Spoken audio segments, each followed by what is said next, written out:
You breathe in, it's just dust. You don't feel a thing. That's the first fact that matters here. Somewhere in a building, a shipyard, a factory floor, thin fibers drift through the air. You can't see them, you can't taste them, your lungs don't warn you, they just let them in. This is the story of what happens after that breath. Not minutes later, not days later, decades later. You're young, maybe you're working construction, tearing out old insulation, maybe you're a shipyard worker, cutting through pipe lagging, maybe you just live in an old house, and a renovation stirs something loose in the walls. The fibers are microscopic, some are thinner than a strand of your hair, split many times over. You inhale them the way you inhale everything else, automatically without thought. Somewhere between 1 and 200 fibers might land in your lungs with a single breath in a contaminated space. Your body has defenses. Tiny hairs called cilia line your airways, sweeping debris upward and out. Mucus traps larger particles, but asbestos fibers are different. Their shape lets them slip past these defenses. They're needle-like, rigid, and small enough to travel deep into the lung tissue. They reach the pleura. That's the thin membrane wrapping your lungs, letting them expand and contract inside your chest. The fibers lodge there, and here's the strange part. Your body can't break them down. Unlike dust, unlike smoke, unlike almost anything else you breathe, asbestos fibers are chemically stable. They don't dissolve. Your immune system sends in macrophages, cells built to engulf and destroy foreign material. They try, they surround the fiber, they can't digest it. Some macrophages die in the attempt, releasing inflammatory signals into the surrounding tissue. This happens quietly. You feel nothing, day one passes, you go home, you eat dinner, you forget the dust cloud from that afternoon by the time you fall asleep. Week 1 passes, nothing changes on the surface. But inside your chest, fibers that couldn't be cleared sit embedded in pleural tissue, and the cells around them begin low-level chronic inflammation, not the kind that gives you a fever, the kind that hums quietly in the background for years. Year 1 passes, you've moved on from that job maybe. Or you're still there, breathing more each week, every additional exposure adds fibers your body still can't remove.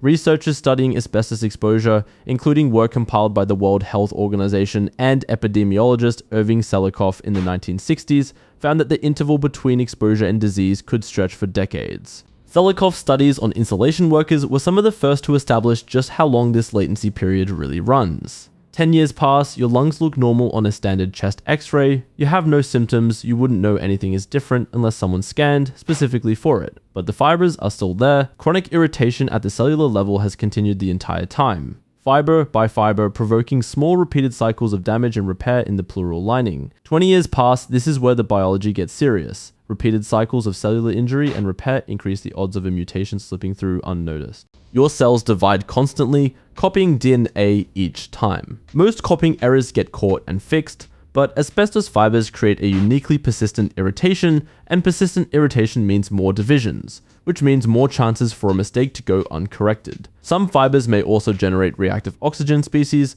unstable molecules that can directly damage DNA in nearby cells. 25 years pass, somewhere inside your pleura, a handful of cells have accumulated the specific mutations needed to bypass your body's normal growth controls. You still feel nothing, this is the defining brutal feature of this disease.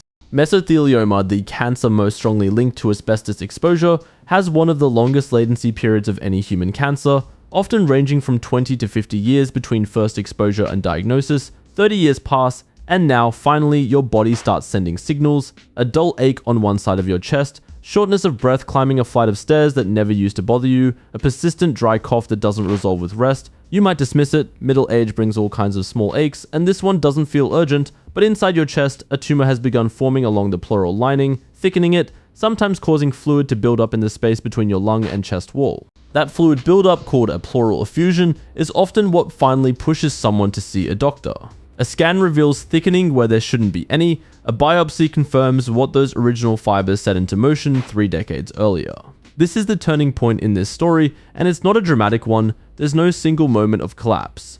There's a doctor's office, a scan, a quiet conversation, and a diagnosis connecting an ordinary afternoon of dust 30 years ago to what's happening in your chest today. Outcomes vary enormously depending on how early the cancer is caught, and researchers continue studying earlier detection methods and new treatment approaches, since by the time symptoms typically appear, the disease has often already progressed. This is why occupational health regulations changed so dramatically in the decades following Selikoff's research. restricting or banning asbestos use in many countries and mandating protective equipment for anyone working near it. So what does this reveal about your body and about biology in general? It shows you that cause and effect inside a human body doesn't always run on a human timescale. You expect danger to announce itself. A burn hurts immediately, a cut bleeds immediately, but some biological processes run on the timescale of chemistry and cell division, not sensation. A material your body cannot break down can sit inside you, causing damage measured in decades rather than days, while you feel completely fine the entire time.